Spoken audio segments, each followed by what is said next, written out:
broadcast to everyone. Okay, and it's setting up my meeting for Facebook Live. Sorry, guys. We're usually more together, but it was one of those days all over the place. I couldn't get Chrome to open for the longest time tonight. I have a Mac, so let's just say it's Apple versus Google, right? But I had to redo it twice for it to take. Okay. Which is kind of weird for the app to launch. Unless, you never know, Comcast could be under an attack. Who knows, right? I just blame retrograde. I blame retrograde for everything, though. So there you go. It's a crazy solstice. It is. The solstice is hung over. Yes.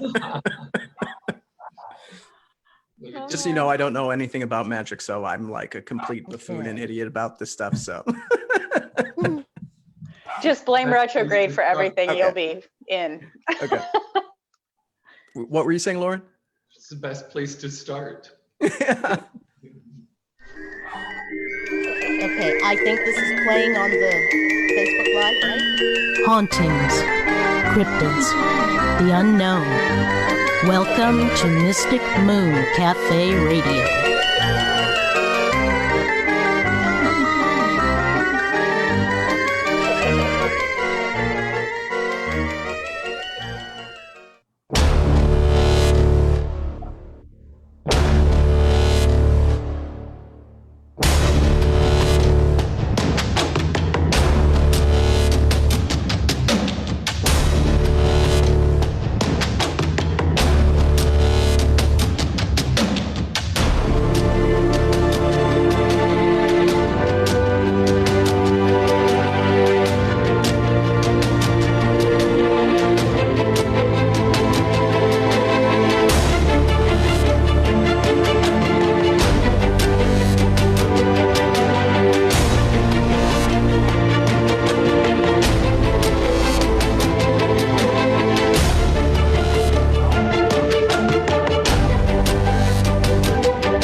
right, and here we are back.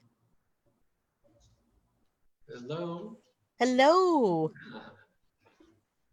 Happy to be here. Good. We're happy you came. Tonight we sorry we're late. I was having a bit of problems here, and poor June, her lungs are all corroded up with her asthma and everything. And Yes, Jake, sorry everyone. I just wanted to stop in and say hi. I don't think I'm going to be doing much talking because I just keep coughing. It's lovely. Oh, no. So I don't want to put you all through that, but I will hopefully get myself together and jump in. I hope Every once in a you're while. able to, but if not, we understand. I'm just so happy that Sonia decided to join us tonight. Hey, Well, yes, everybody. yes. Excited to be here. And we Thanks for also the have invite. Lawren Leo with us this evening. The author of the book we'll be discussing and having some fun with. And Jake decided to make a little time for us as well, and he kind of saved the day for. I wouldn't go that far, but behind the scenes, I was talking about the solstice is hung over and stuff's in retrograde. So there you go. All of the planets are in retrograde, right? It's 2020. We've got the flame and train wreck coming next month, I'm sure. Maybe this is the part of the Mayan calendar, eh? Possibly. We just Some never people know. Use it as an excuse. Mercury retrograde. Anything bad that happens, blame it on Mercury retrograde. Absolutely, Always. yes. You think it would be that vengeful Pluto, like, well, you mean I'm not a planet anymore, but Hey, he's just a dog star. But okay, tonight we'll be discussing Horse Magick, which Lawren has been so gracious to let us read, and we'll be talking about it and going on. Jacob, did you want to do the honors with introductions, or Jake went mute? Okay. This is not, so like I said, things are wonky. Yes. Things are very wonky. Very wonky. Tonight. So I am trying to do all the moderation, set things up behind the scenes, guys. So like I said, it's been one of those days. Okay. When it comes down, but I got it. We'll start with Lawren's bio. Okay. And let me go right down here. me. Okay, that's my world, guys. I always, just so you know, I always do that. I'm a nerd like that. But all right, Lawren Leo, author and spiritual advisor, owner of New Moon Books, Crystals and Candles Incorporated, contributing author and editor at the electronic magazine The Familiar.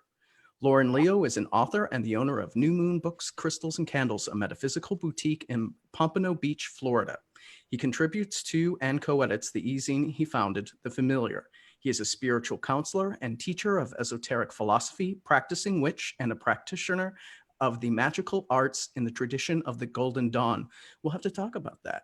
Yes. Famous quote, I am a firm believer that everything we need and desire to know already exists in our inner and outer universe. We simply need to listen. And with that, hi, Lawren. Hi, Lawren. Thank you. There Yes, we go. You I can see truly that. believe that we need to listen. We need to listen to what's going on inside. And that's really the basis of horse spirit. Almost anything that is magical and anything that we want to help us heal. Mhm. We have to listen to what's going on inside, and it starts with meditation.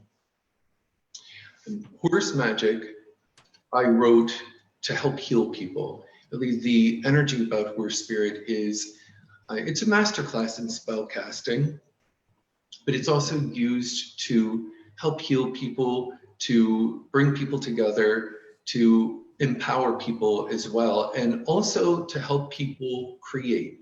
Because isn't that what magic is all about? It's about the urge to create and to create our own destiny, so that we don't feel that we're left to the whims of the fate. So Horse Magick is all about creation. It's about healing. And also the first chapter that I begin with is a spell for freedom from burdens and stress. Mm-hmm. and how relevant is that right now?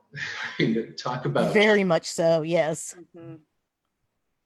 and we have so many people that are fearful as well. As a psychic and spiritual counselor, I get so many people that call and they tell me, like, I feel like I'm in a hamster wheel and I can't get out of it, and I'm suffering from anxiety and depression.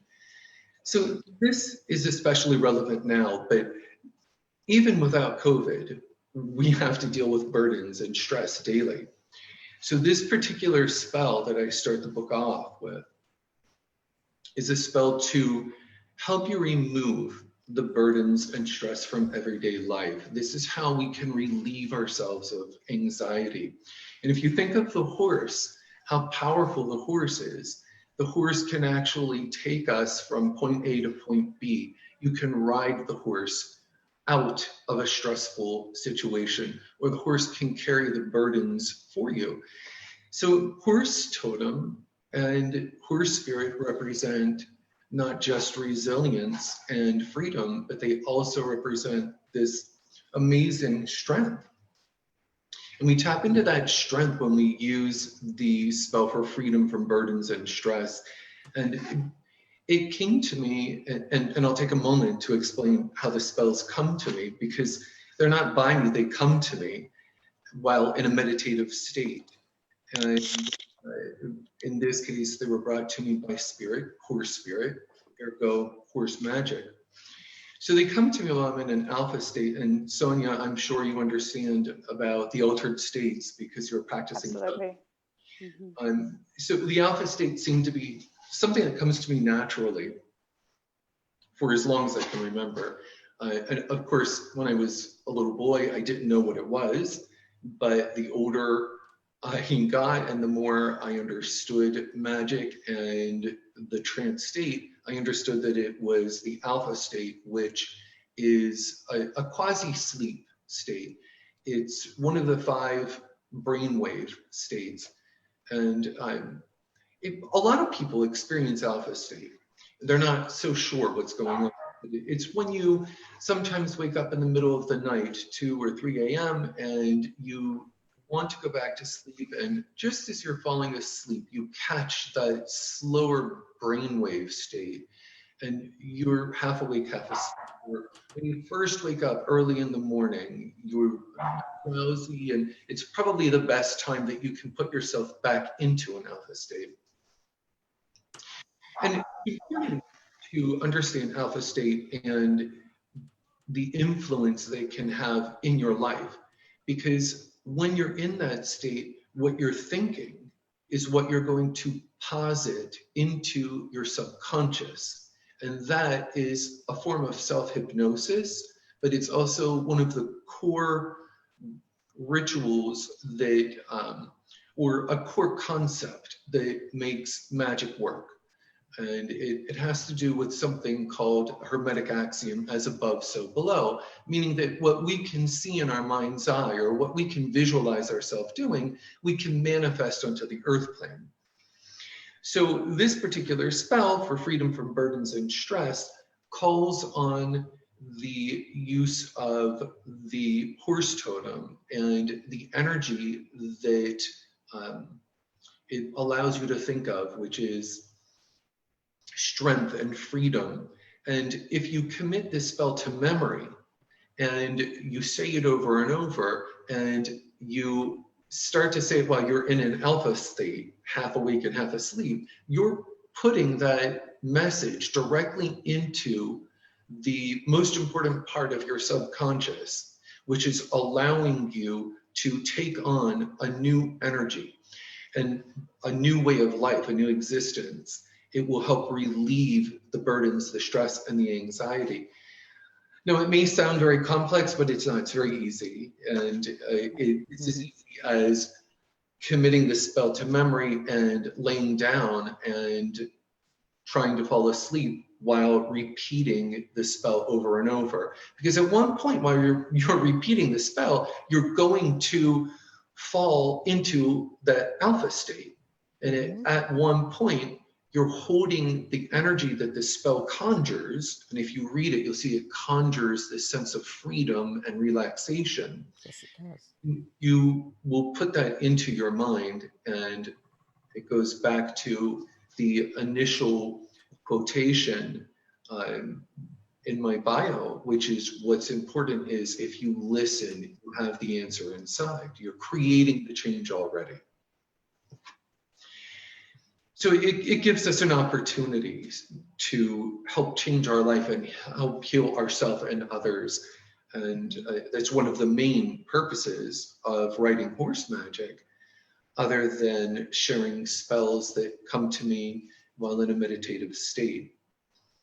And as well as the Dream Dictionary. Mm-hmm. You know, the book took a while to write. You know, it takes a titanic amount of energy to write a book, especially when it's a labor of love.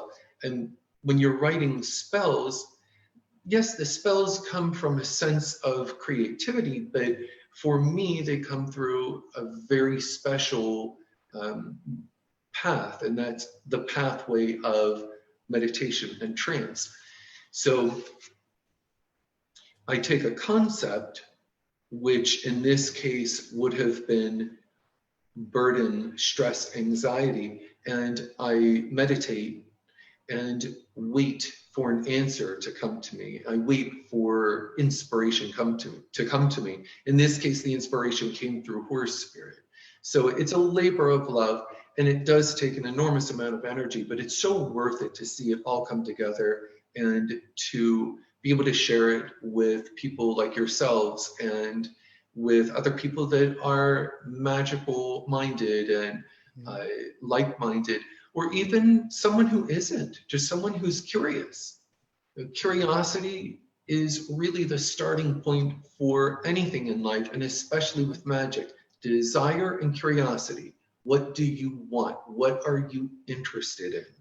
If we don't have curiosity, if we don't have a desire to, or an urge to create, how and where will we begin? Mm-hmm.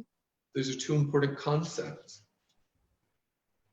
It's absolutely beautiful. The reading through the book and you know, looking at the spells, and they're laid out so that even a lay person like me can go in and just do the meditative, don't want to call it a chant, but the spell rather, and you know, and just take myself down several notches and relax. And that's a big thing in my life, not being able to relax very easily. But now I was curious about you incorporate things like tarot cards and candles of various colors, and I didn't know where that part came from.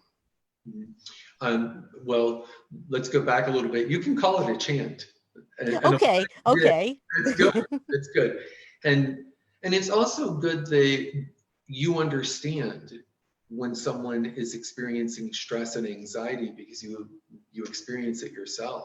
Mm-hmm. And I'm so glad that, as you say, anyone can pick this book up. And I want to point out that the book is written in a non-linear fashion. So you can pick the book up and you do not need to read starting at page 1 and read chronologically to work the spells in the book. You can pick the book up and work from any of the chapters.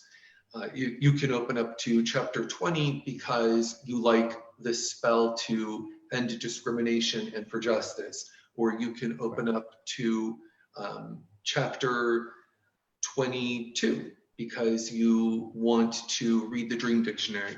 So that's an important point that I like to bring up.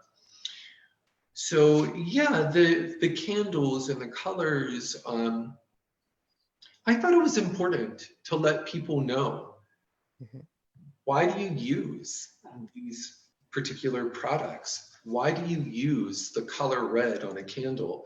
Usually when you open up a spell book, you won't find a definition of what this spell means, and especially by the author.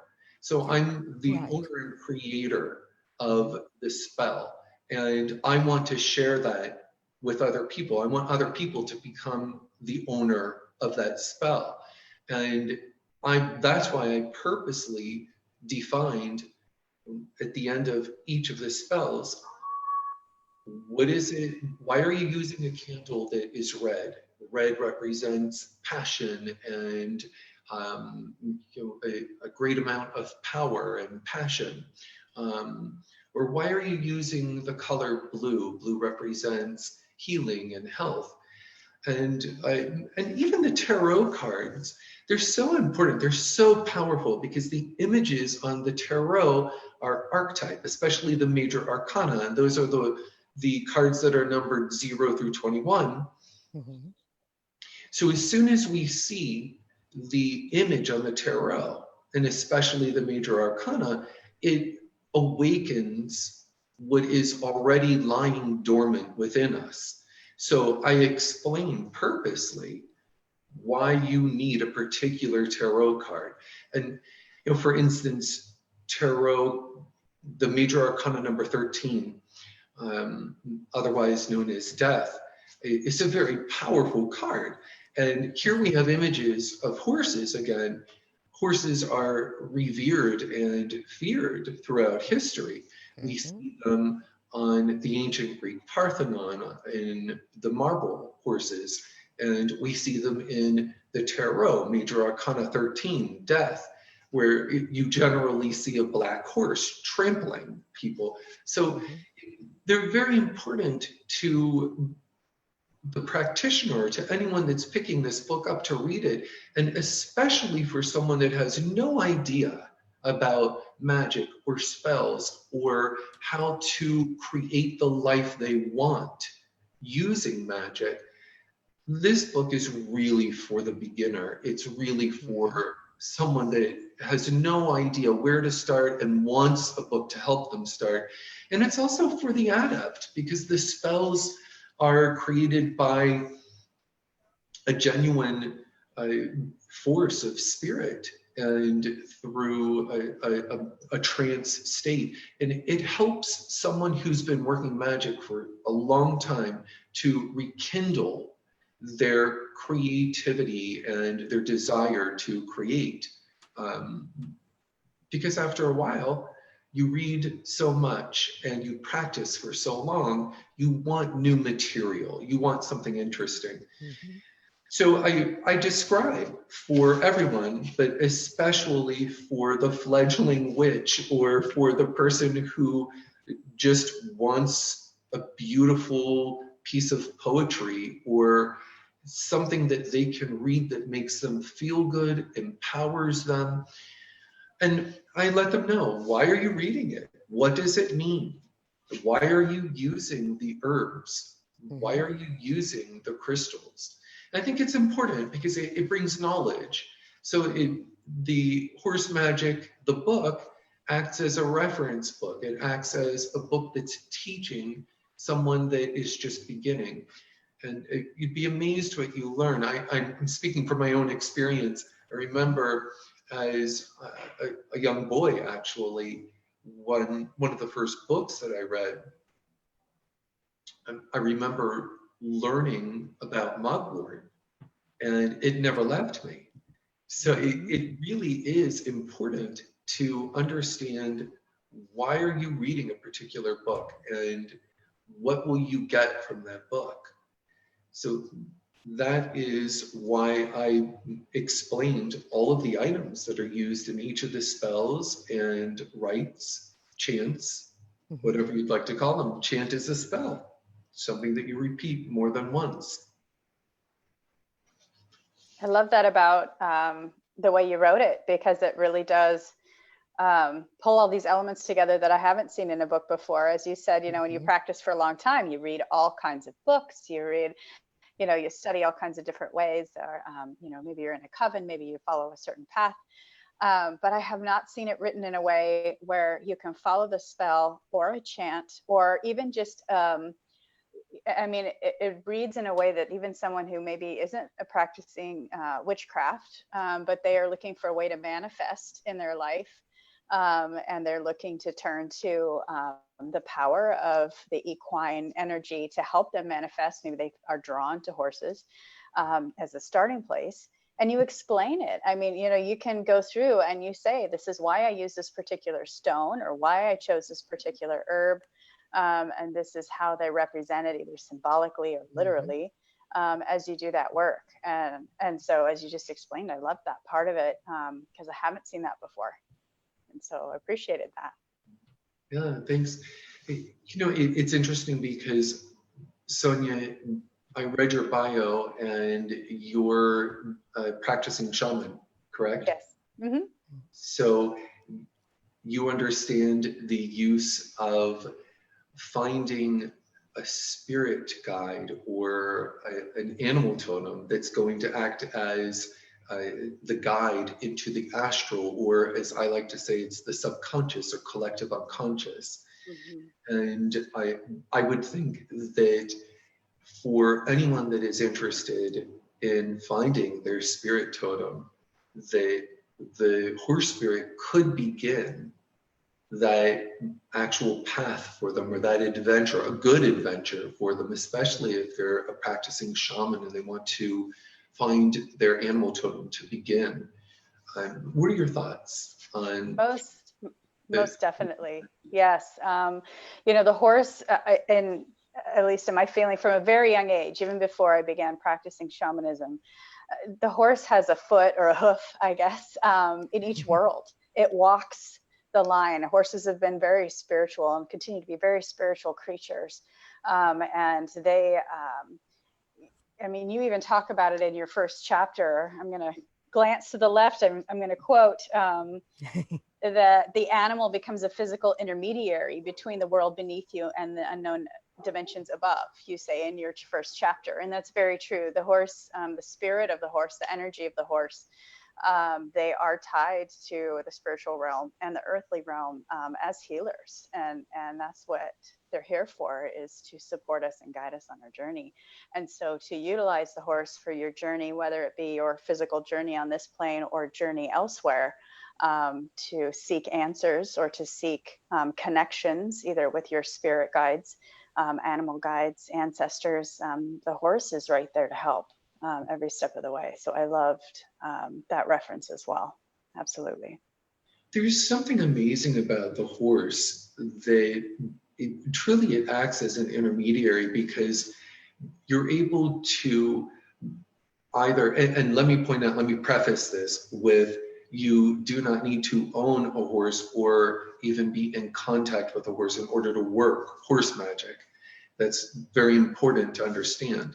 But just to imagine yourself on a horse gives you that amazing feeling of the sky above, the earth below. And it keeps you connected. Even though you're on the horse, you're still connected to the earth through the horse and the horse's legs. So it's this amazing power and a sense of control, an ultimate control over your willpower and your ability to create. So yeah, it's pretty amazing, isn't it? They're exceptionally beautiful, but I have to say, I was terrified when I was young. When I was a little boy, I really was. I think I must have been 6 years old. I was terrified the first time I saw a horse. Oh. Yeah. Little, and many are. Horse, yes, and until of course I pet the muzzle and it was so soft, and then I fell in love, and forget it. Then it was the most majestic creature. But yeah, I do remember my first meeting with a horse. Oh. Yeah.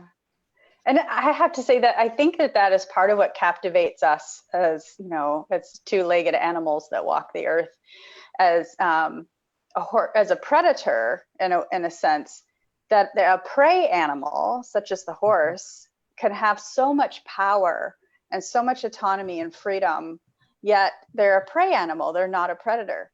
And I think that piece of it really captures us too. Just, there's a piece of our animalistic brain that doesn't understand how this, this prey animal we could also fear this thing, you know, this creature that in theory, you know, on the pecking order, we should be, you know, we're the predator and they are the prey. However, there's something that happens when you make a connection with a horse that is so spiritual, and they are welcoming you into their space. They're allowing that. They, knowing that you're a predator, are welcoming that advance and that interaction from a predator in their prey environment. It's natural for them to want to run away, but for some magical reason, they choose to connect with humans in a very special way. And so, you know, your book definitely touches on that connection. You go into, I love how you go into the folklore from all points of the world. You know, you go through Greek, Celtic, even American history. I mean, you go through the connection between the human and the horse, either mythological or factual or in whatever form, in many of your chapters, which is just fascinating, because as you said, you don't actually have to have encountered horses or own a horse or even be around horses to understand their place in history and the long-standing relationship humans have had with horses. It's amazing. Yes, the human-animal bond is throughout history.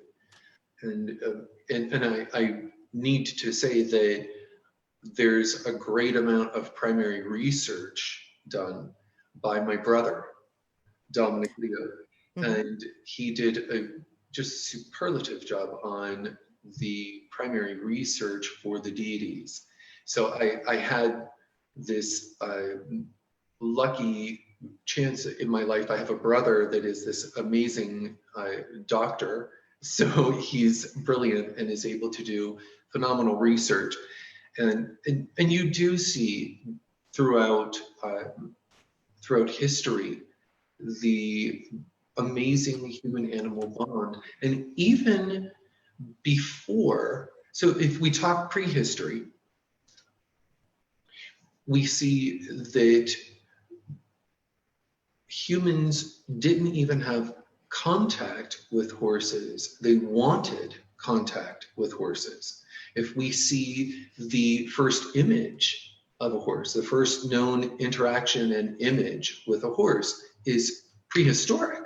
I think it predates writing by over 10,000 years, tens of thousands of years. So here you have this amazing cave in France, Peshmerel, where you see paintings of horses. And I'm using my hand because it's hands that were used to make some of the paintings. And we know that it's hand of women.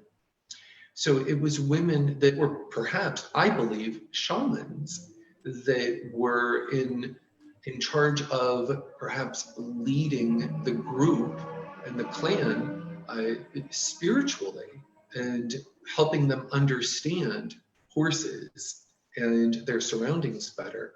So even before the written word, we see that it existed in prehistoric times, that there was some type of connection trying to be made with horses, all the way up until present day.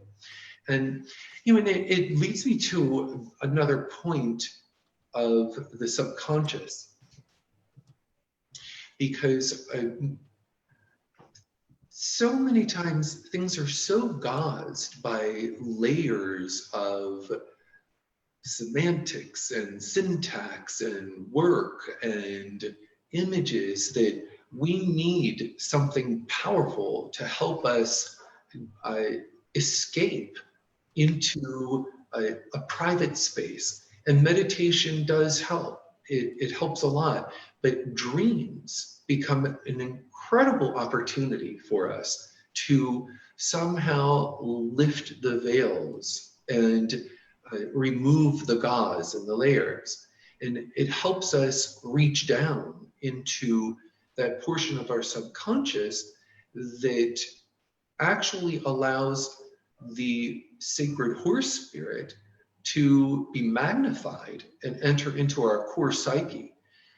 So we have this amazing opportunity to have dreams and to see, what do these dreams mean? How do they help us? How do they help me understand who I am? If I know myself better, I can help someone else better. I can help myself better. So that's one of the reasons why I wrote the Dream Dictionary in chapter 23. And it's important. It's an equine dream dictionary, so it's a dream dictionary about anything that you dream about horses or about horses, you'll most likely find in this dream dictionary. But it's really one of a kind in the sense of it's a mixture of folklore and superstition, as well as tradition and psychology. So it's this beautiful blend, a syncretic form of dream interpretation.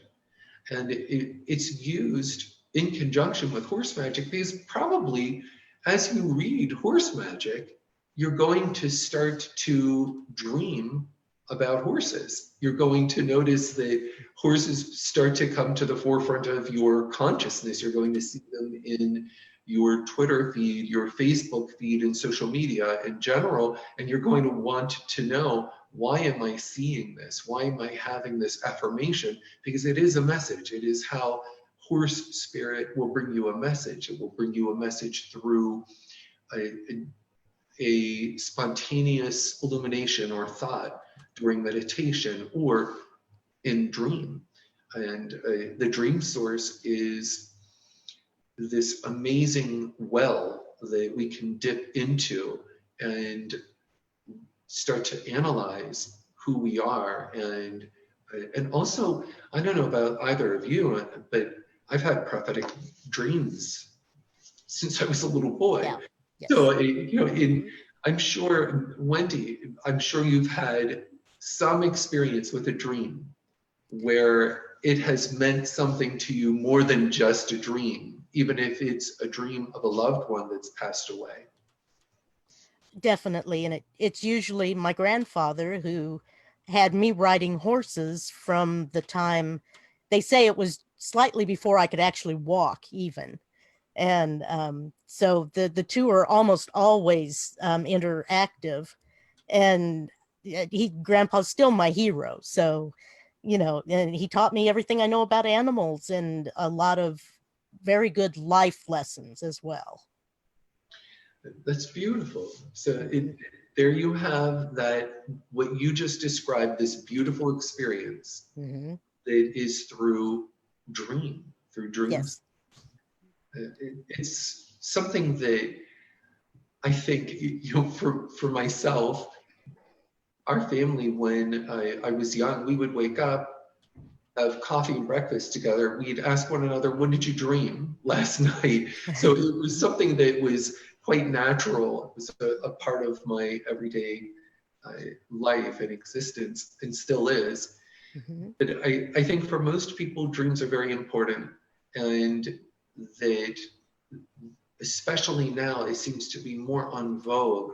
Anything witchy seems to be more en vogue, and I'm happy about that because it's bringing us to a new level of evolution and freedom, and it's allowing people to ask questions that they thought were taboo. We can ask them now. We can ask them on your podcast, on your show, Wendy, and exactly free to ask questions and things like, what is a spell, and is there a spell to help me with my love life, with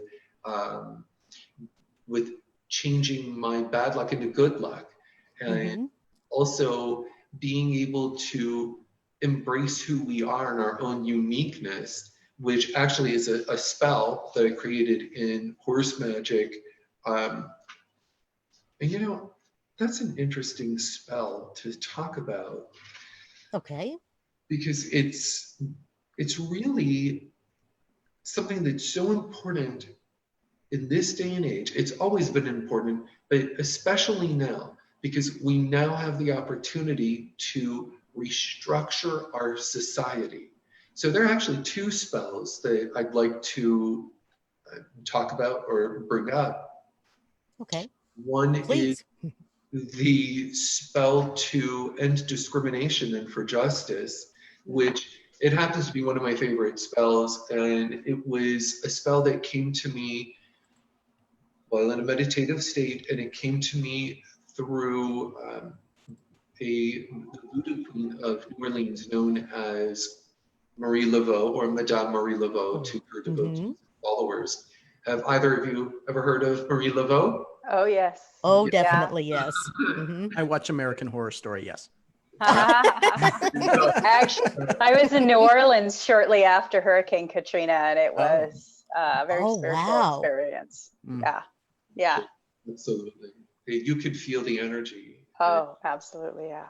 There's just a powerful vortex of energy in New Orleans, and really she is the voodoo queen of New Orleans. And it's interesting because I had heard of her topically, but I had never known or understood her energy. And what that means to me, understanding the energy of a Laveau or a spirit or a deity, means initiation, because I can look up Madame Marie Laveau on Google and read all about her, or I can read a book and separate fact from fiction on who she is, but I have to experience that energy firsthand to actually work with it on a profound level. And that's what happened. I had an experience where I was in alpha state, and which is a meditative state, and Marie Laveau appeared to me in front of her tomb, and I had never been to her tomb before, and I had never really had a desire to go. And after this experience, I definitely went, that's for sure. But during the experience, I was in such a profound state of awe that I wanted to leave her a sacrifice. And I'll never forget, because in the dream, which I became lucid because it was a meditative state, so I became an active member of the dream. I was aware that I was dreaming.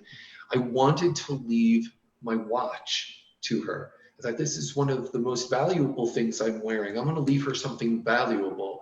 And I took the watch off and I went to put it down at the tomb. And she said, no, I don't want your watch. I want 3 peach moonstones.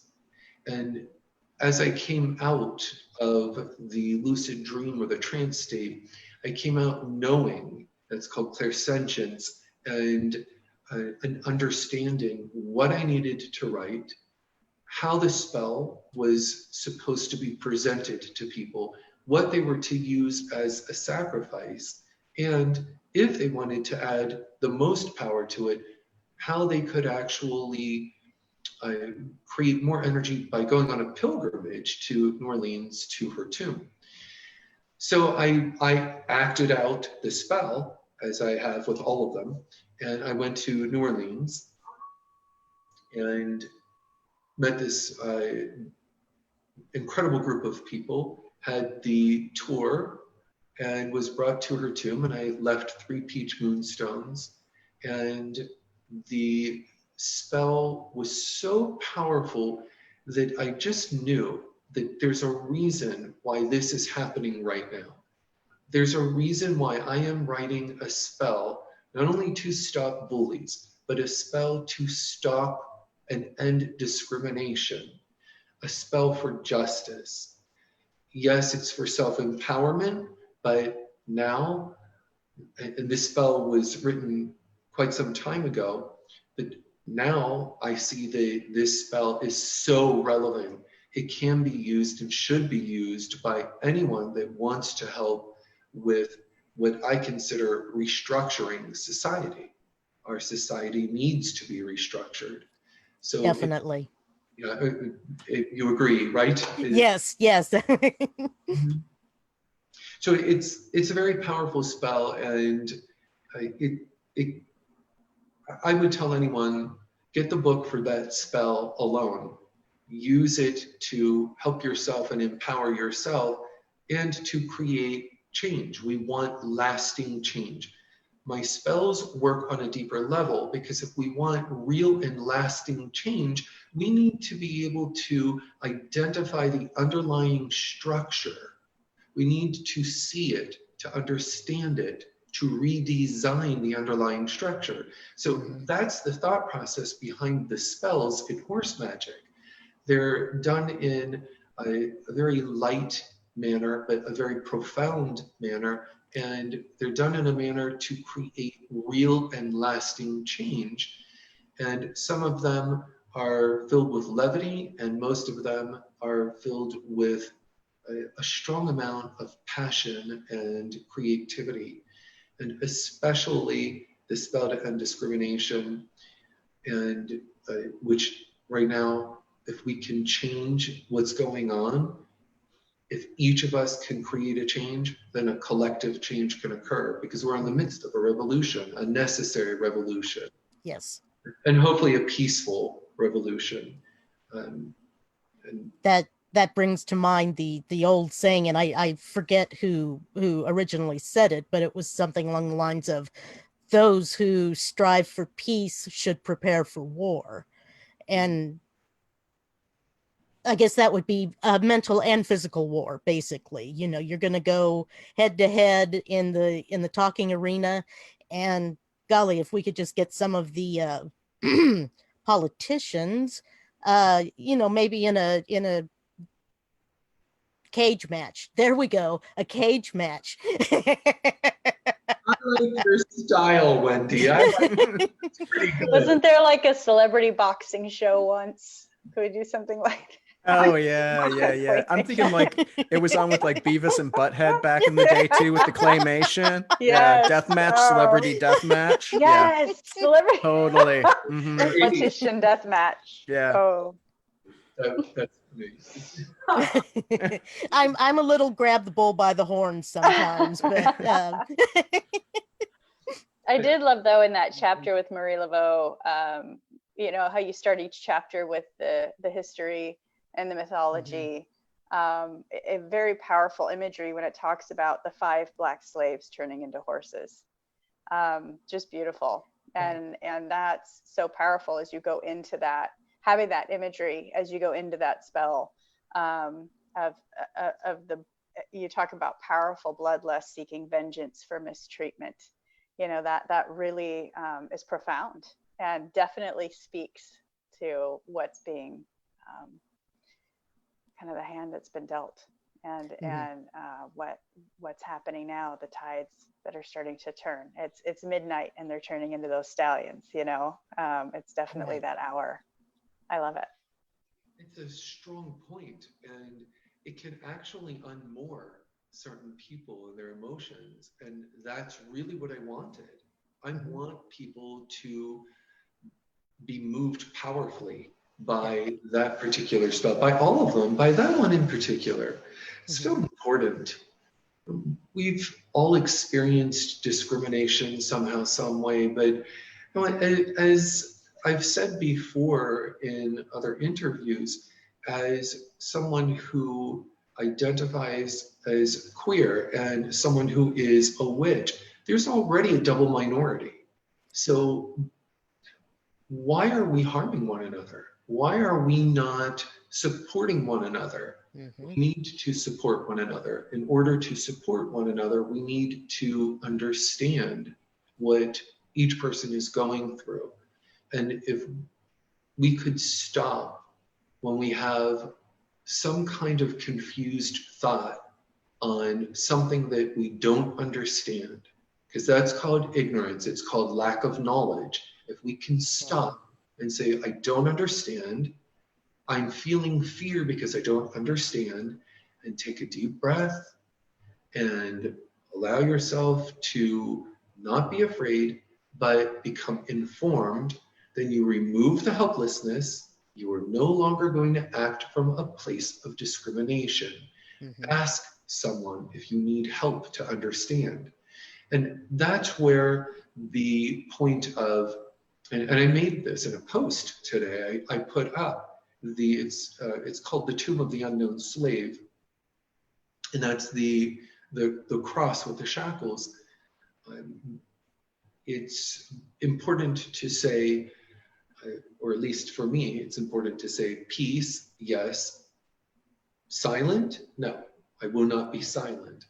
And that's what this spell is all about. It's a spell to help for all discrimination. It will help you not be silent. If you feel that you can't do anything, then this spell will help you do one thing that can help you help others. Mm-hmm. And the spell for you, embracing your own uniqueness.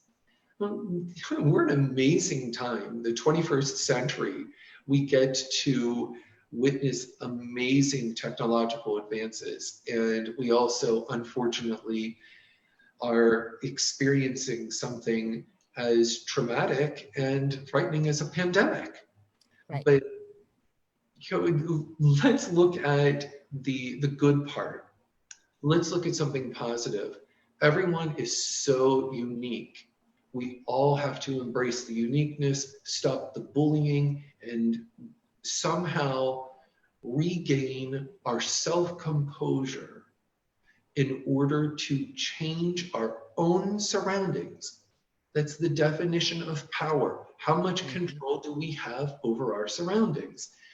If we have self-composure and are able to create and are able to change our surroundings on a level that is conducive with harmony, then we're creating something that will be a lasting endeavor, and it will create more harmony and more peace. So those are the important spells right now that are relevant in my book. They're all important, I believe, for self-empowerment and helping yourself, but the spell to stop bullies, the spell to embrace your own uniqueness, and the spell to end discrimination and for justice is, all three are paramount for this day and age. Mm-hmm. Especially in a world that's filled with social injustice, our true self is having difficulty emerging. So we have to become an arbiter, our own arbiter of justice, and we can do that through witchcraft and spells and chanting. Mm-hmm. Folks, we have a question from the audience, and that is from Melissa Becker, and she's asking, are there tips to putting yourself into a lucid state that is manageable, achieving a more focused state of lucid awareness? It's a good question, and yes, there are. I actually created a spell to help induce that trance state, and it is in Horse Magick. And by the way, I just quickly want to say, for a list of all of the spells in Horse Magick, they're in the index on page 188, and they're also on my personal website, LawrenLeo.com, and it's spelled with a W, LAWRENLEO.com. So the one way to put yourself into an alpha state or to induce a lucid dream is the way that I meditate. I like to meditate from head to toe. Some people will lay on their back and meditate from head to toe. And I'm sorry, I like to meditate from toe to head. And I like to pull all of my point of consciousness up to the top of my head and then bring it into my mind's eye. So if you lie peacefully on your back and bring your awareness to your toes and slowly up your body to the top of your head, and then bring that point of awareness into your mind's eye and let it just relax in your mind's eye. And there's a spell in my book, if you could commit it to memory and repeat it over and over as you're falling asleep. And you say to yourself, give yourself a command, say, physical body, go to sleep. Mind, stay awake. So you're actually learning self-hypnosis. And there's nothing to be fearful about. There is no way you can harm yourself. You're not going to suddenly hypnotize yourself in a bad manner. This takes work. Don't expect this to happen overnight. This is something that you cannot harm yourself. You can only help yourself. So tell yourself, physical body, go to sleep, mind, stay awake, and then repeat the spell over and over in a relaxed state, and try to create an image with the spell. Now, what do I mean by creating an image? I mean, try to put a name or a character to what you want to feel for it. So I would say, I would want to feel and conjure a feeling of lucidity, or something to trigger me when I am dreaming, to make me wake up in the dream. So conjure a feeling of lucidity, whatever that means to you. Maybe it means you just see the word lucid in your mind's eye while you're trying to fall asleep. Turn it into something even more simple. If you want to start with the simplest, it would be an affirmation. Now I am lucid. Because you're starting with the present, living in the present moment. You're saying all that matters is the present moment, which is true if you think about it. Time is a human concept, and there is no past or future. There's only the present moment, and the present moment moves, and as it moves, that's where we come into time. So just think of the present moment. Now brings you into that present moment. So if you repeat over and over, now I am lucid, now I am lucid, and you repeat it to yourself, not out loud, while holding your attention in your mind's eye, and slowly repeat it and try to catch it as you fall into that quasi-sleep state. If you do this over and over, sooner or later, you will fall into that moment. It'll happen just like that. And all you need is just that moment. And with the understanding that you're telling your subconscious mind, lucid, now I am lucid. You're telling it that you want to be lucid. You can also use mugwort and wisteria, essential oil of wisteria. Wisteria has to do with clarity and the element of air, which represents the mind. So you can put together a sachet, get a white cloth and put some mugwort in the white cloth, tie it up and bless it with a little essential oil of wisteria, put it underneath your pillow, and repeat that affirmation over and over, and also follow this spell in Horse Magick. That'll help you.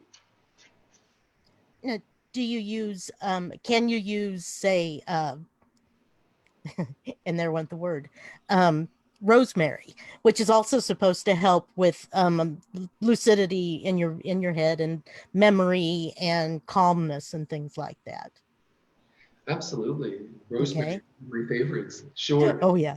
Rosemary is famous for cleansing and protection as well. Okay. So if you want to add a little protection, if you're for anyone that is trying to experience a lucid dream, it can hold some fear. It shouldn't. I'm allowing you to let go of the fear. Sometimes someone needs to give you permission to let go. If you're listening, I'm giving you permission, let go of the fear. There's no reason for you to be afraid. It will work naturally and in your favor. But if you want something to make you feel more secure, you can use rosemary. Okay. But I have a lot of rosemary in the garden, a lot of lavender, tons of mint, of course, it's taking over. Mint is for good luck. And, Yeah. and you know, it's something that I use throughout the book, the explanations. And you brought that up earlier, Wendy. Why did I put the explanation in it? And here's the moment to explain it best. I put the explanation in So for this very reason, so you learn, so you understand. And here we already learned about mugwort and rosemary and mint. And, you know, and there's more in the book, and they're throughout the index. And that's one of the things that I learned when I really, really wanted to learn about magic, and we're going back decades. I would have tons of books. I never had just one book. I had tons of books. I had at least a dozen. And one book I was reading one spell from. Another book I was reading a concept from. Another book it was a chapter from. And I put them all together as I was first learning. And I slowly but surely, all of the information that I gathered somehow triggered my own experience. And it was my own intrapersonal experience that allowed me to find my own way to practice witchcraft and to begin writing about it and teaching about it. But yes, the point is, you will have other books, and the other books that I found, it was the index that helped me. And if I wanted to learn about, let's say, for instance, mugwort or mint, I really wanted something like this. I wanted it fast, so I'd go to the index. And that's why the index in Horse Magick comes in handy, as does the bibliography, because if you want further reading, at the end of each chapter, I offer further reading. The bibliography is extensive. It is mainly a bibliography that was created by my brother, and because of all of the research, so it's both of our research put into one. But the index is always very handy if you walk into your local New Age store, which I hope you are doing. I hope you are supporting your local businesses. And you really want to get a feel for the book. Jump into the table of content or the index. Sorry, Wendy, I interrupted you. But oh, no, you didn't. Not at all. I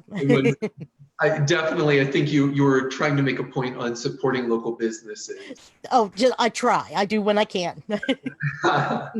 It's tough right now. Yes, it is. Yeah. It's tough, but it's something that I think that can be changed, and people want to change. That, from my own experience, I own a store, New Moon Books, Crystals, and Candles in Pompano Beach, Florida.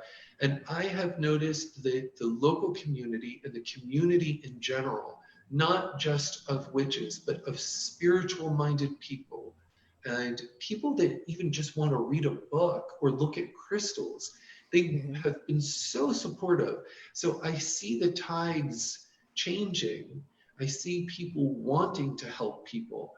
I don't want anyone to give up. I don't want people to become negative. I think that we need to remain positive and helpful. And definitely, I'm so grateful with the local community where I live, and people coming in and helping and wanting to support the local business, and also shopping from my online store, which is, again, very helpful. So wherever you're at, shop local, help your local business, because they are truly the backbone of our economy in America. It's part of the great American dream.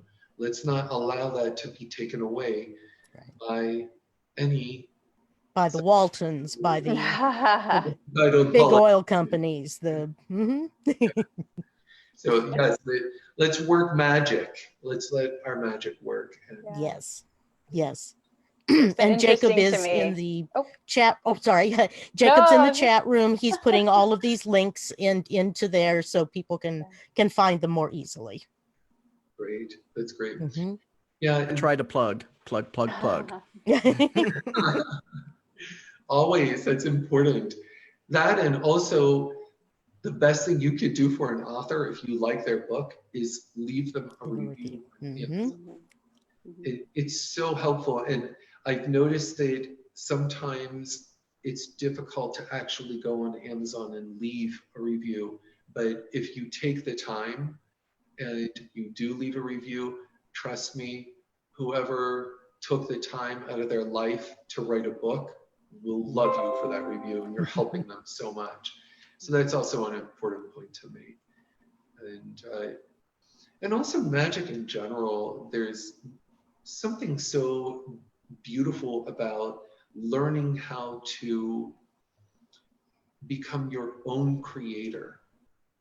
Right. How you can actually allow yourself to be inspired by anything, and in this case, horses, Mm-hmm. and allow it to help you understand yourself and how to go deep within yourself to find the power to create a better existence. Because let's keep this real. Witchcraft helps you change your environment. It helps you change your life. Mm-hmm. My book is titled Horse Magick, Spells and Rituals for Self-Empowerment, Protection, and Prosperity. And it's also for psychic development, for love, for health. Just couldn't fit it into the title. Right. If we're to keep this real, this conversation, witchcraft is about bringing money into your life or finding better opportunities. It's about drawing down the energies from the ethers or the astral, or tapping into that portion of our subconscious known as the astral, and actually creating some change, some ability of manifesting what we want in our thoughts into physical manifestation on the earth realm. And that is done through practicing spell casting. The more you work spells, the more you're training your subconscious to do what you tell it to do. The subconscious is like a child. You have to teach it, you have to discipline it. But this book will help you tap into and teach your subconscious. It will help you bring money and prosperity and health and love into your life. And it will also help further develop your magical, spiritual, and psychic gifts. If we talk about the topic of love, there's a couple spells in my book, more than a couple. One is kind of edgy, and it's for hot sex, and the other is for a spell for a successful love life. So depending where you are in your life, you can choose which spell you like. But I always tell people when they come to me for help, try not to work a love spell on a person, because odds are that it may work, but if it works, it's only going to work quickly, and then the person's going to leave. It's not going to last. Or it's not going to work, and it's going to upset you, and you're going to want to give up, because magic is a skill. It is a discipline. It takes time to learn. So I like to tell people when they come to me for help, especially with love, if you work a spell for love, please work a spell for love that is not on a specific person. Always ask yourself, would you want someone to do that to you? Let's allow for free will. And Exactly. it's important. It's important to understand that magic should be revered. And once we revere magic and not look at it as a passing trend and as a technique and something so valuable to use for personal evolution, then it takes on an entirely different format in our life. And can you speak for people that aren't practicing magic currently? So I've been practicing witch now for, I think, almost 15 years. Nice. And when I started, I was fascinated by the spelling of the word. And so if you wouldn't mind touching a little bit on that, I think many people will be fascinated about the decisions that are made by those of us that practice magic with a K, and why we choose to spell it that way. That's a good point. So many people have so many definitions about witchcraft. So I believe you need to start with the definition of witchcraft. What does witchcraft mean to you? And there's amazing books that will help describe the definition of witchcraft. I already gave my definition of witchcraft, but my editor, Judica Illes, wrote a number of books. One of them is the Encyclopedia of 5,000 Spells, and she discusses and writes about the definition of witchcraft. So that's a good place to start as well. But learn your own definition of witchcraft, or follow someone's definition and see how it works for you. But to be a witch, and I'm speaking for myself because this can be a hot topic of discussion, I believe that a witch can identify as male or female, or neither. It doesn't matter at all. So many people, there are groups of people that believe that the word witch identifies only with females. I believe that the word witch simply means someone who is practicing witchcraft, not necessarily the religion Wicca, but witchcraft in general, and can be of any gender, or however you identify your gender or sexuality. And magic with a K is used, I use it, to differentiate from something that's been commercialized. So magic with a C can sometimes be misconstrued for stage magic, or magic in the sense of, oh, I had such a magical day, which is beautiful, and that you can also use that with a K. If you're a witch, I had a magical day. If it's with a C, I had a magical day in the sense of, it was very pretty, it was very beautiful. Or I don't want to Disneyfy magic. So if you take only the C, you have a tendency to think of Disney and Harry Potter. If you use the K, it takes on more of a strong definition of it's truly witchcraft, or it is working with energies that are very potent and profound, that can change your life for the better, or depending on how you want to use them, can harm someone. It's like money. If you have a lot of money and you're a good person, you're going to do something good with it. If you have a lot of money and you're a bad person, you're going to do something bad with it. This is something that all of us have. That's the only difference. Some people don't have a lot of money, but with witchcraft, we all have an abundance of energy. And that energy is the common denominator called Kundalini, which in Sanskrit means snake, and it represents the energy spiraled like a snake at the base of our spine. And it's the energy that keeps us alive. So if you think of a pentagram has 5 points. So it's a 5-pointed star with the point upward. And each of the points represents an element: earth, air, water, fire, and spirit.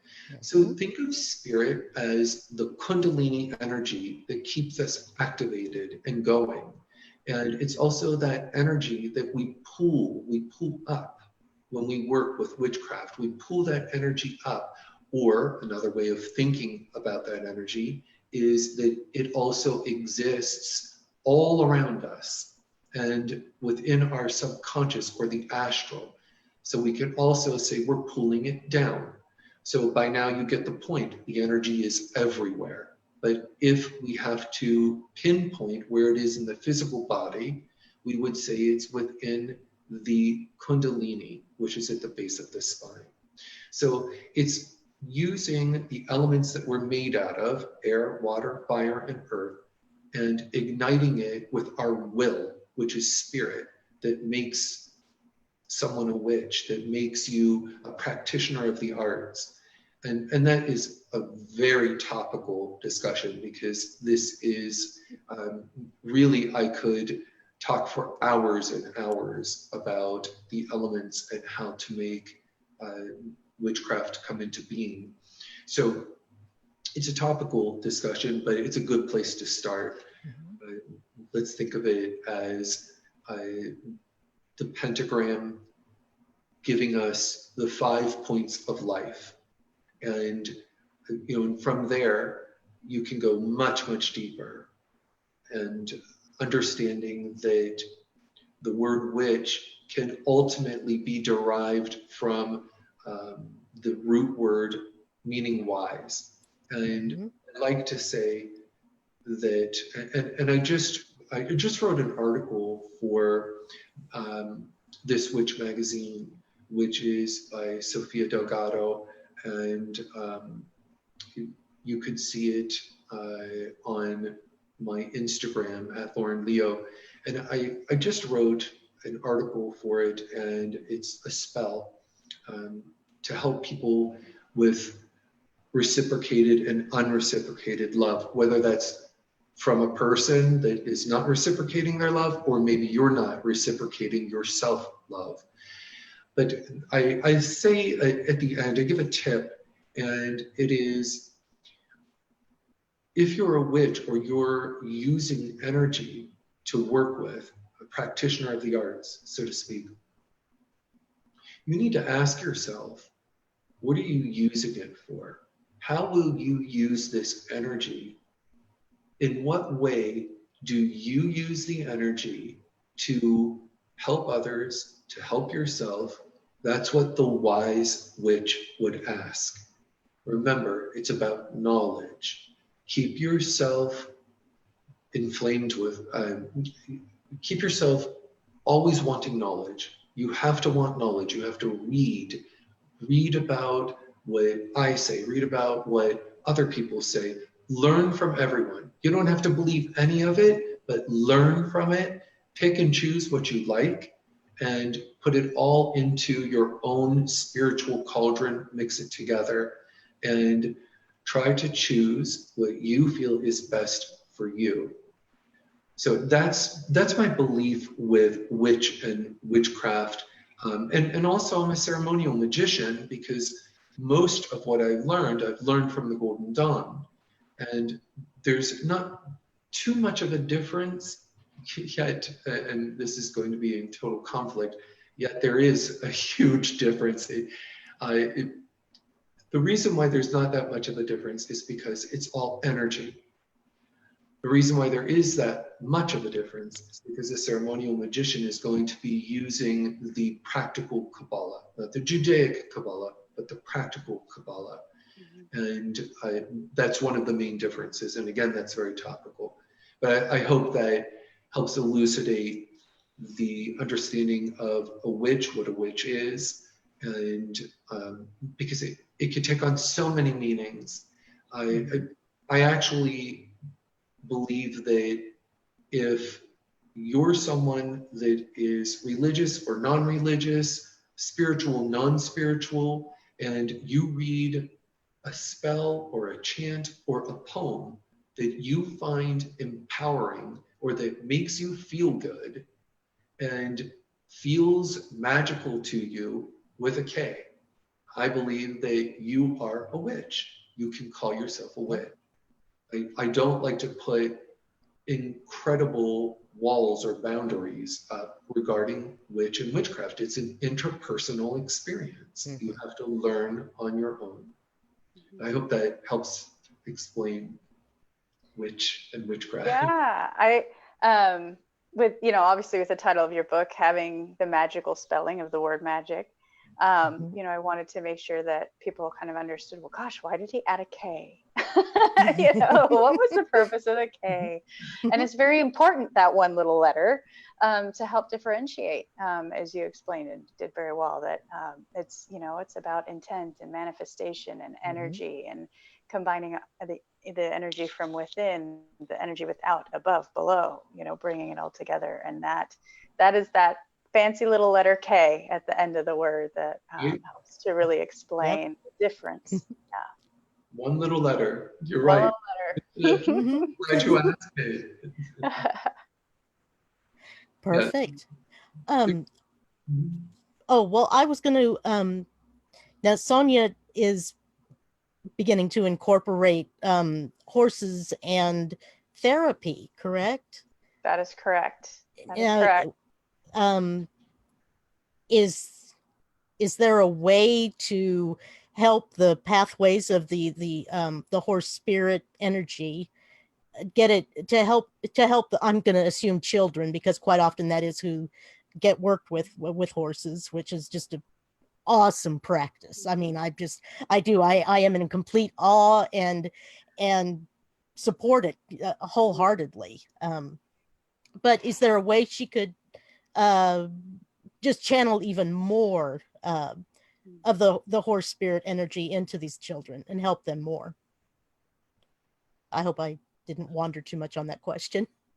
You're asking, you're asking me or Sonia? Yes.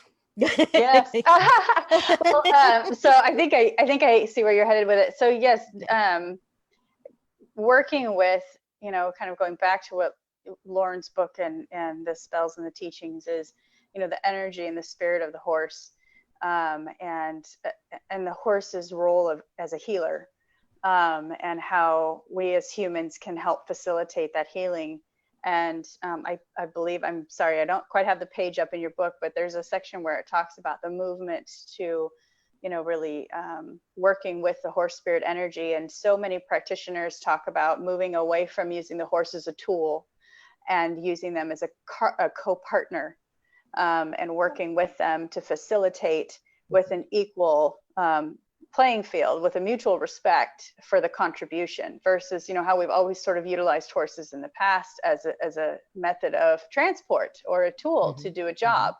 And we're moving into this space now of having more of a respect of their role as a healer, and utilizing that energy to help people heal. There's science out there. There's an article that I tried to pull up so that I wouldn't forget about it while we were talking, where they talk about the kind of almost the chakra space or the energy heart space that a horse holds. It's so broad, and that when humans come in contact with that energy, that force field, their esoteric body, or however you want to approach it, our heartbeat syncs with the heartbeat of the horse.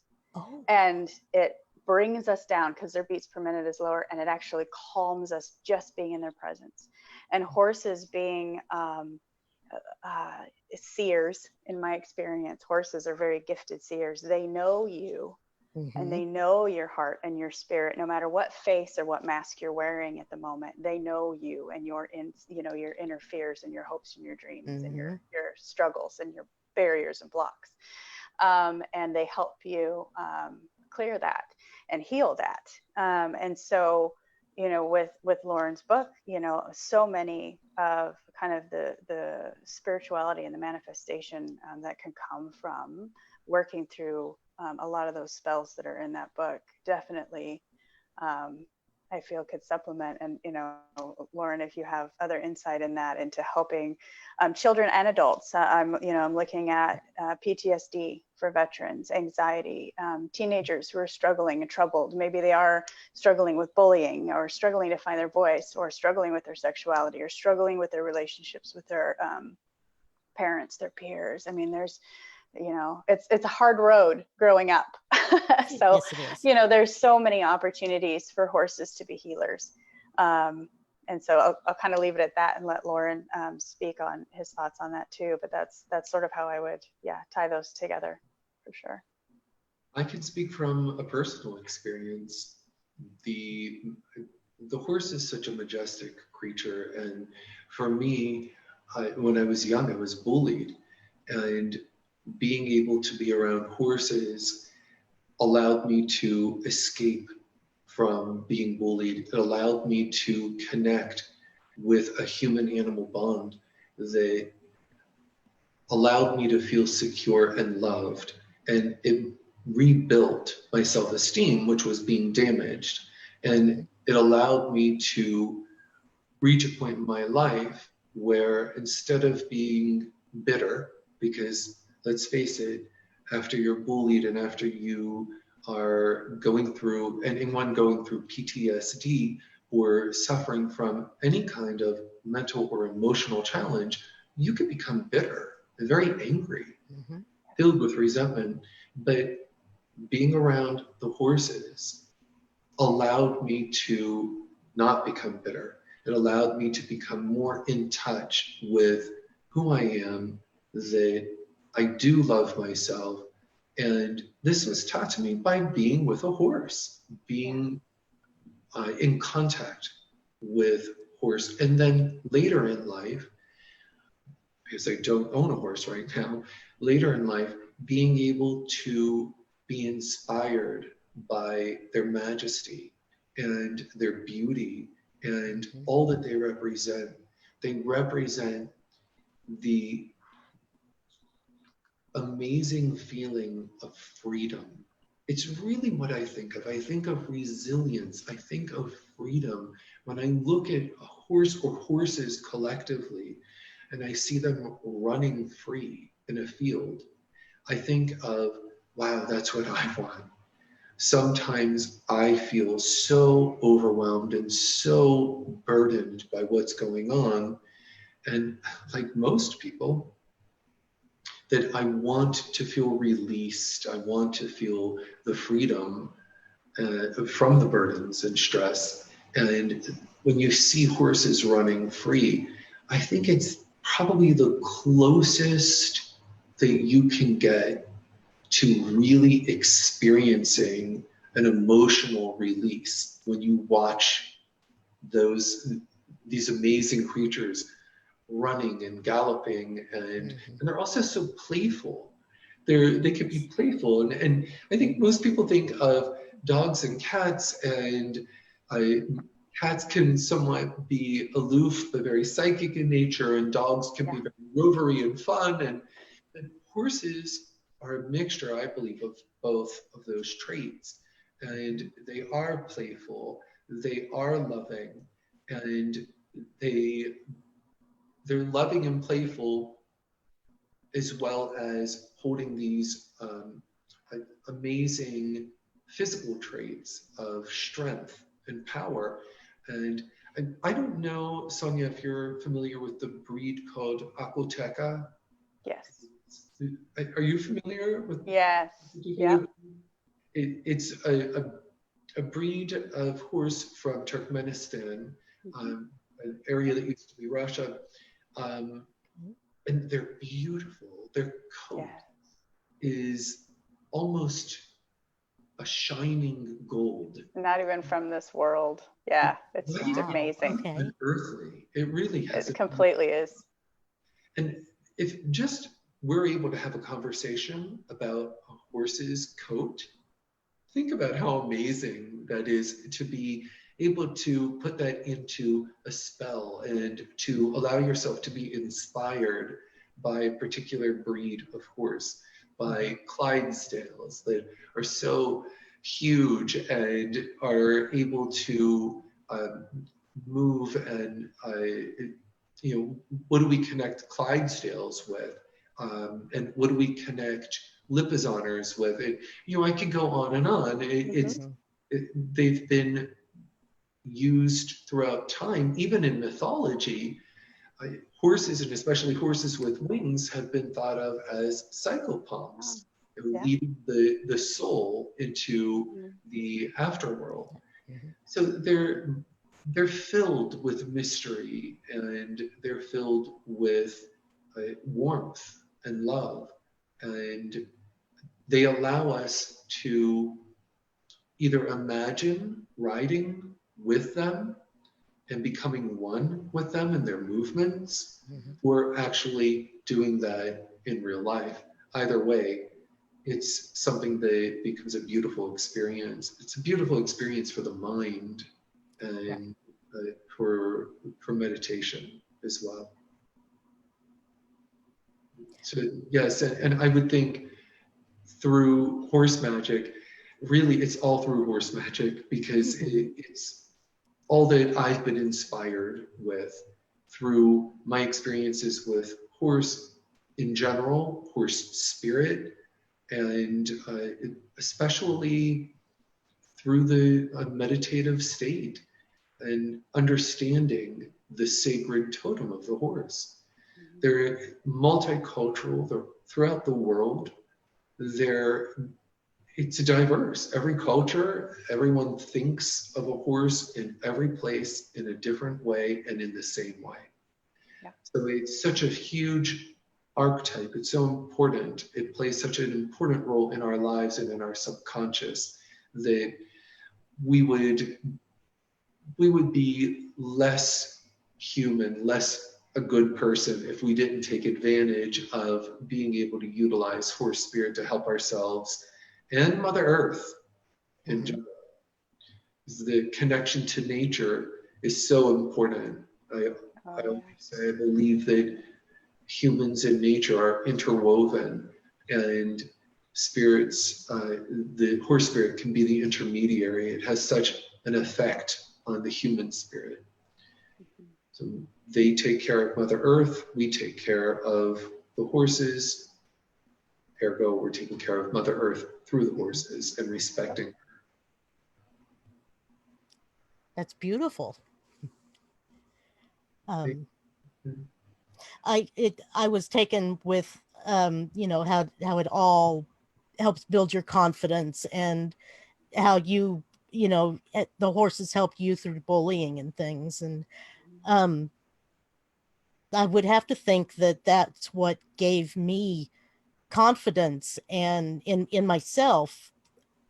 I was short. I still am. Diabetic since 2 years old. And, you know, there could have been a whole lot of bullying going on, but it never even fazed me if it was. It was never allowed to touch me, and I would definitely credit that through horses and dogs. I have a real affinity for those as well, but I like that. I like the whole concepts there. Yeah. So much to take away from all of the animals and the human animal bond. And I have, and see how, before I go into the next point, we all have these interpersonal experiences, and we're all sharing these personal stories. And it's so important, because I believe someone's going to pick up Horse Magick because they're having some important issue that they're going through, and they want to share it. And if they can't share it, the book will help them. So it can help heal someone. It's a book about healing. Yes, it's also a book about if you want to bring money and love into your life, but really all of it is about healing. And Sonia, you understand that as well. Oh, absolutely. As the human-animal connection. And there's a spell that I have, and it's in Horse Magick. It is for bonding with, protecting, and remembering animal companions. And this happens to be one of my favorite spells. I'm an animal lover, obviously, and this is a spell that works with the goddess Epona, and it really works with roses as well. So this is for someone that wants to protect their animal, whether it is a dog, a cat, a ferret, a horse, it doesn't matter. Or you can bond with them, or you can commemorate your animal if it's passed away. And I wanted to point that out to anyone that is going to watch this or is watching this right now.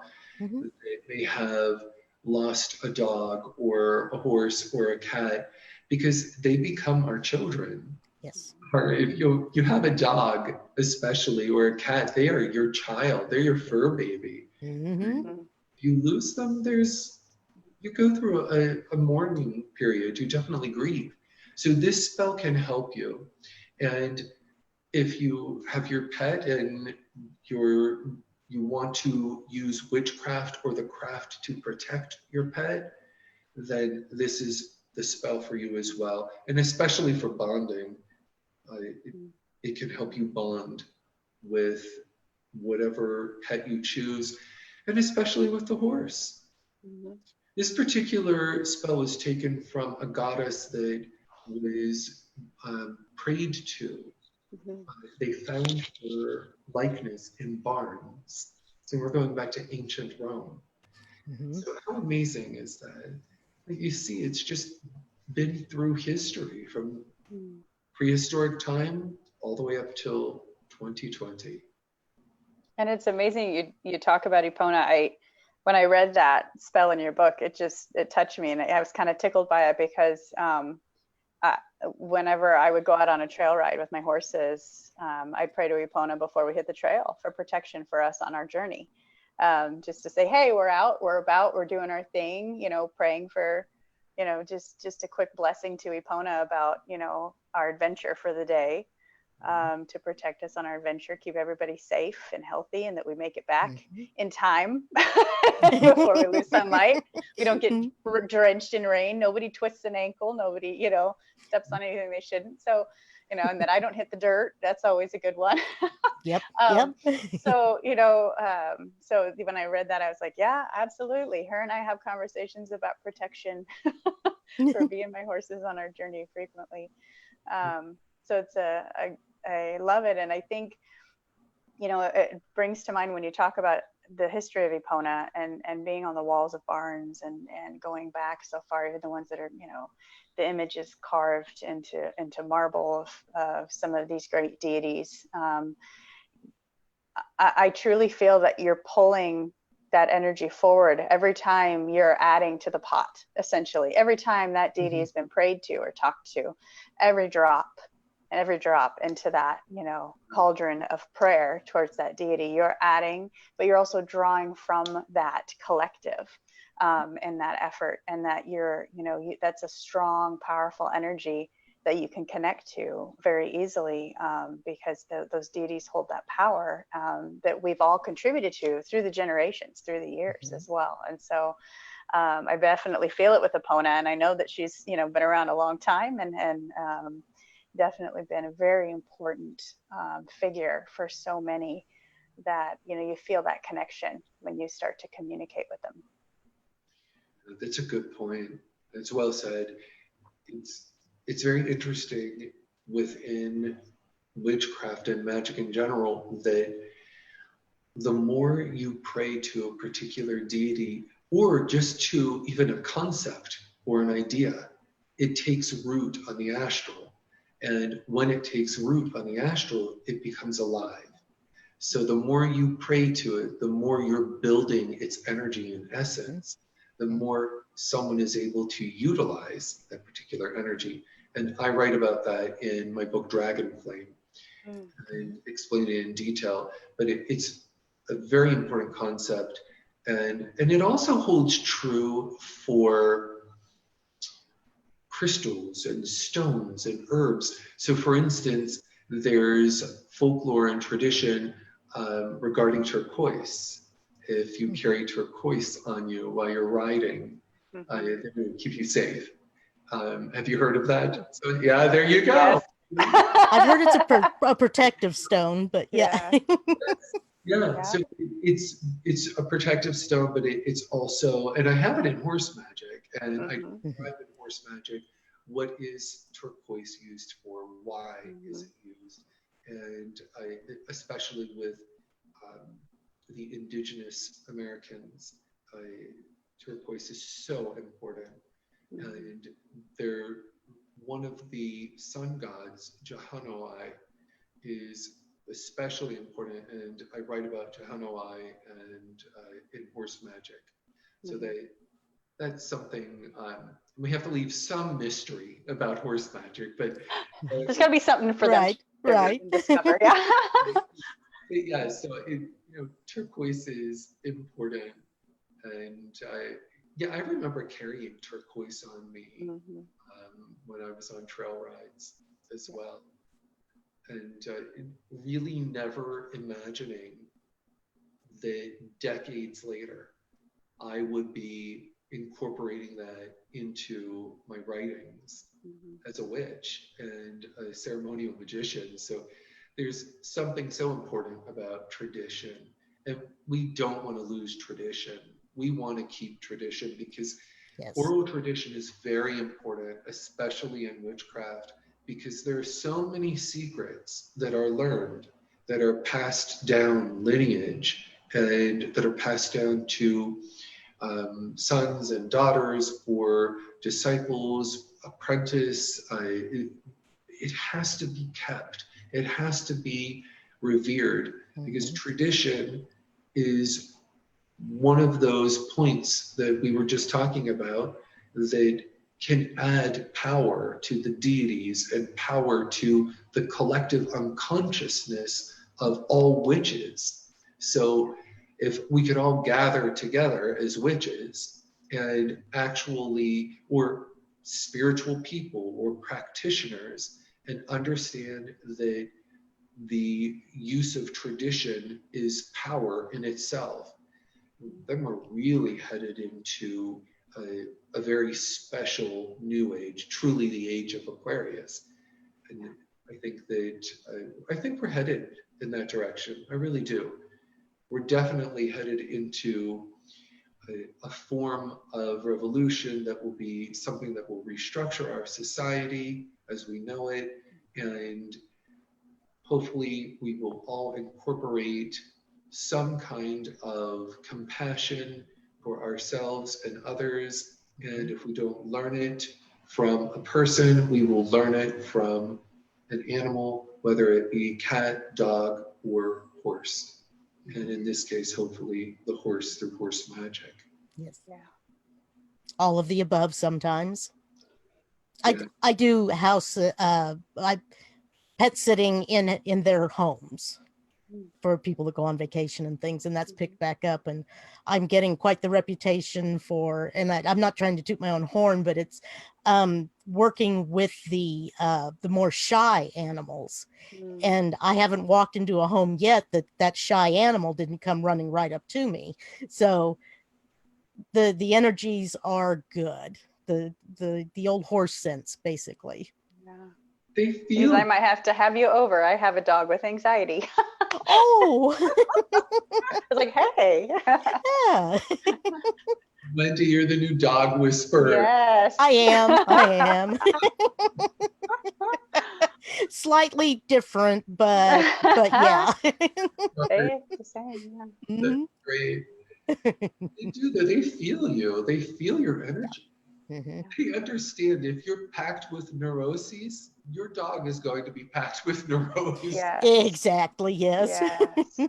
You have to learn to work with them. And Yeah. Mhm. you must have some energy that is filled with harmony that they understand.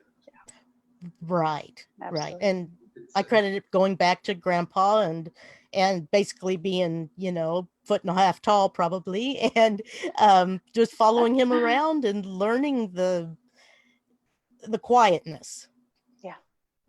he's your spirit guide. Hmm. Your spirit guide. One of many. Hmm. There you I go. think my passed on puppies are too. Oh, yeah. Oh, I've experienced spirit Mhm. guides with my puppies Mhm. that passed away, or dogs that passed away. Yeah. One in particular that I named Buddha.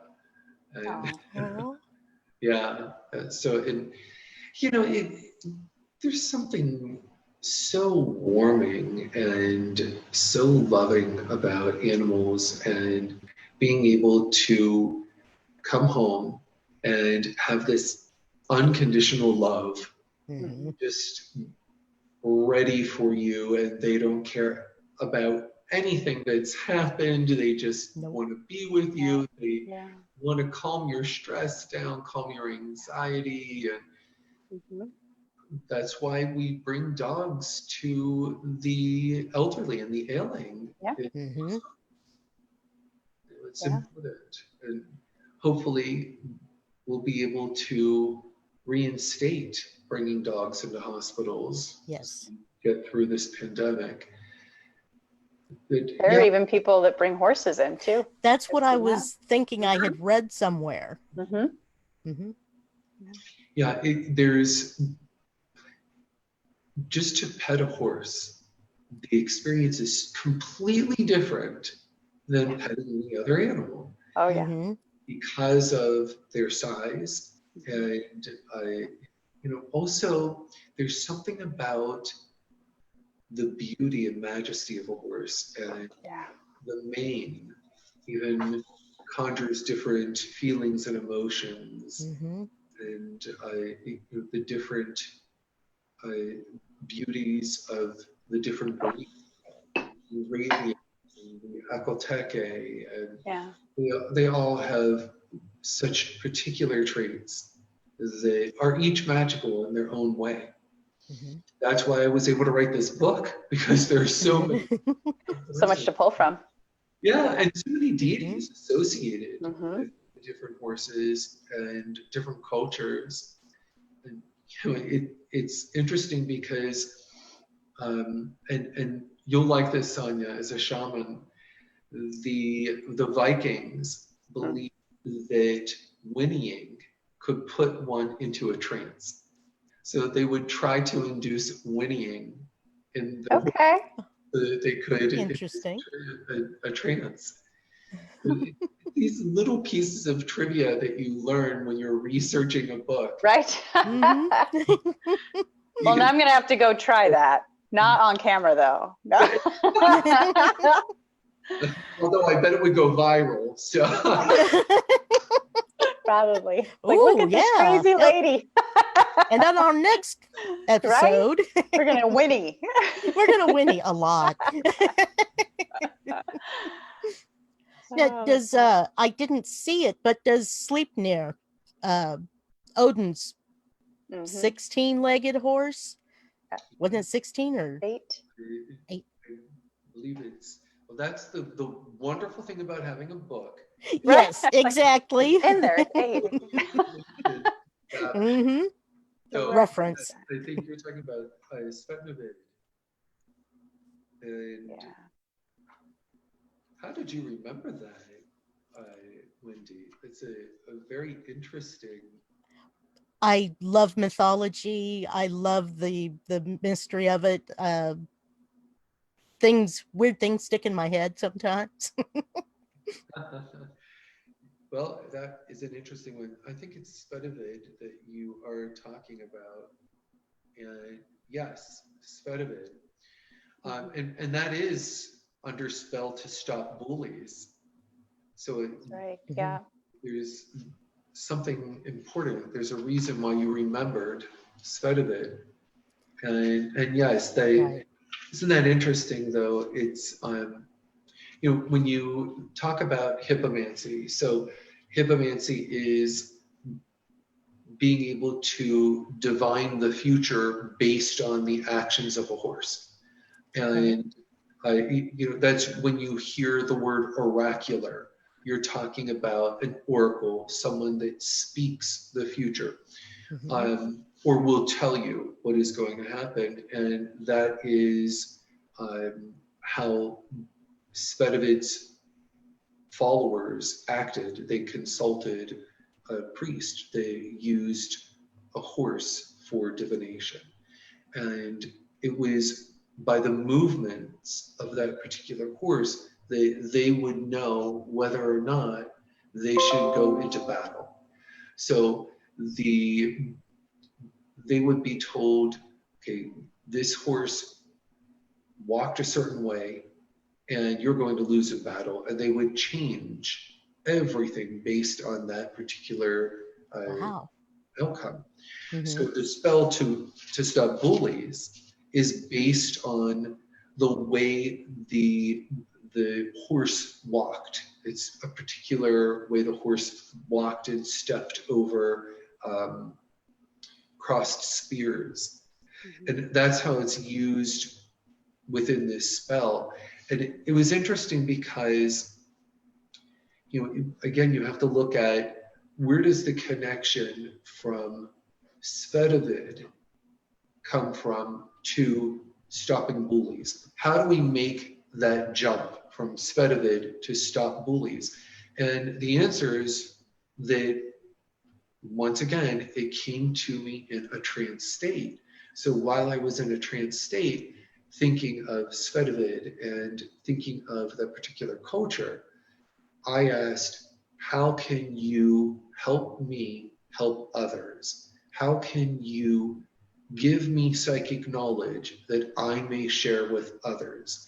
And that is how this spell came about.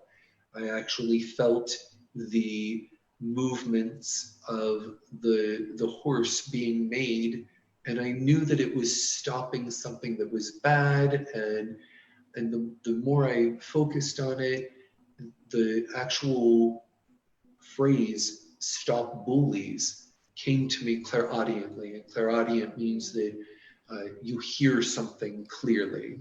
So clairvoyance is a clear vision, clairsentience is clear knowing, clairaudience is clear hearing. So it came to me in both a clairsentient and clairaudient manner. And that was how the jump was made from Svetovid into the spell. And really the best way, and this is something that everyone should want to know, when you buy a spell book, where are the spells coming from? Has the person who wrote the spell lived the spell? Is it, how authentic and genuine is the spell? Right. And I think it's important. I think it's an important point to bring up. And I can only speak for myself and for a lot of my colleagues that I know. They truly live a magical and spiritual life. So the spells and the rites that they are writing about are coming from authenticity. But you want to know how authentic is this spell. And for me, I enjoy writing. There's a part of me that I consider a natural writer, but to write a spell, this book would not have been written if the spells didn't come to me. So it's when the spell comes to me that I'm able to write it easily and fluently. So I rely on that gift that was given to me and I'm grateful, deeply grateful, to be able to utilize that gift to actually put into writing tradition and mystical secrets, occult information that can be accumulated and given and sold to the public, where they can actually learn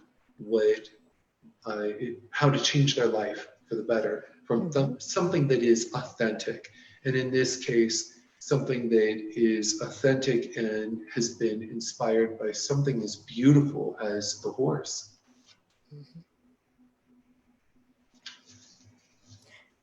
Very good advice. Excuse me. Starting to get a little hoarse myself.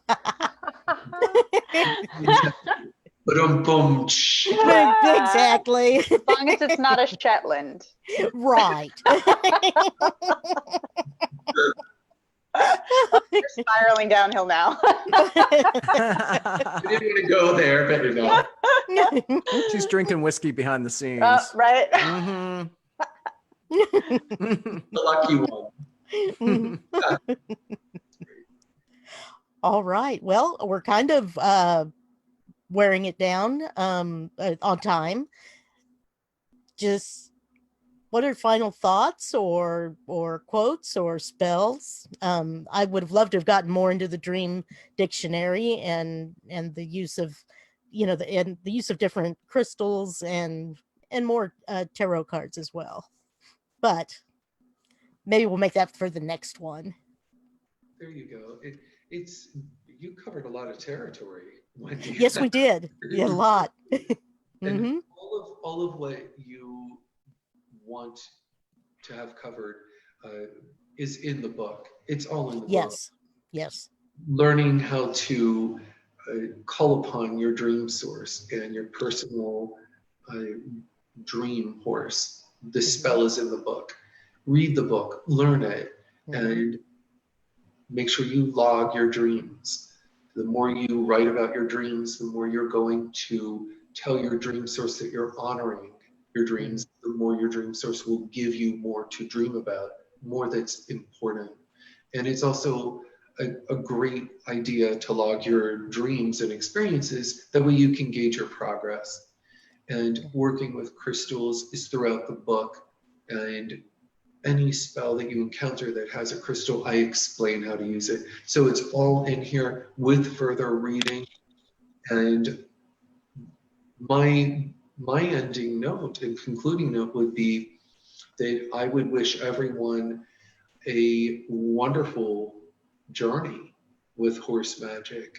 May you ride your own personal dream horse to your destiny. Create your own destiny. Enjoy the adventure of Horse Magick. And thank you for having me on the show, Wendy. And thank you for your input.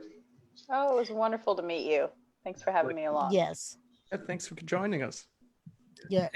Yeah. You've both been wonderful on here. Just absolutely great. I really, really enjoyed this. I'm glad I was able to Me pull it too. out of the fire with a little help from Jake. But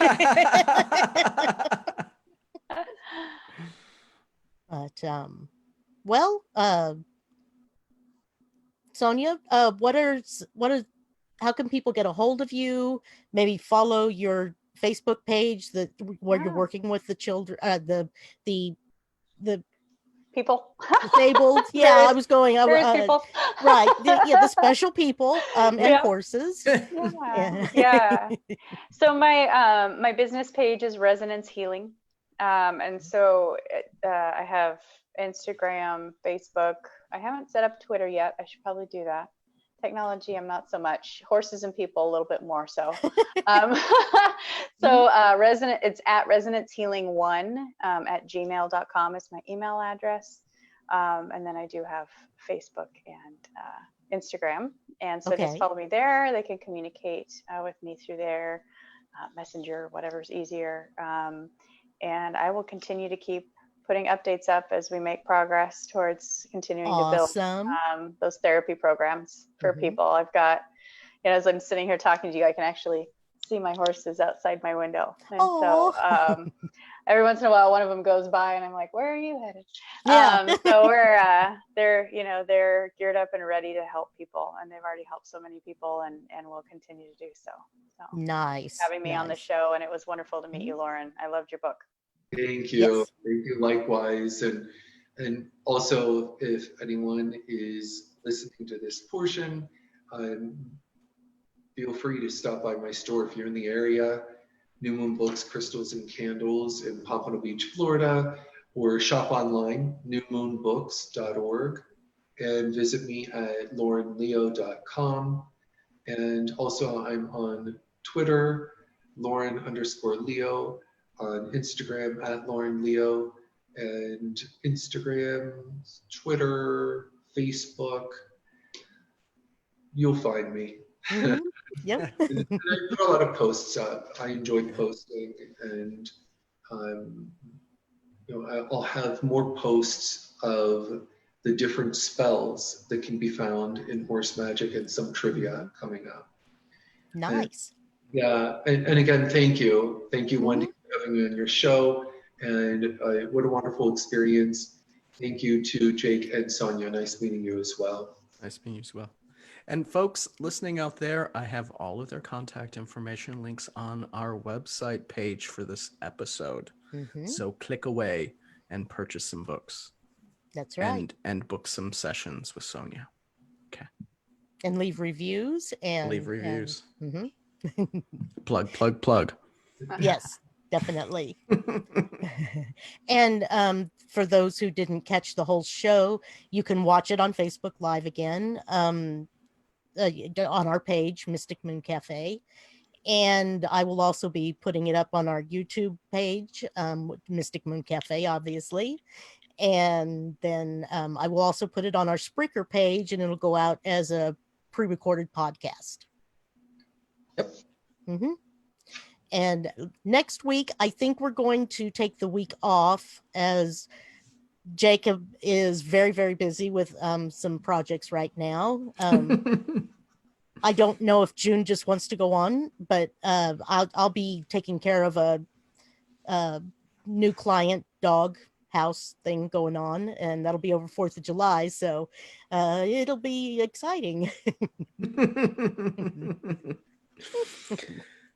Yeah. Thank So you Oh, for having me on. oh, thank you so much. It was a fantastic experience.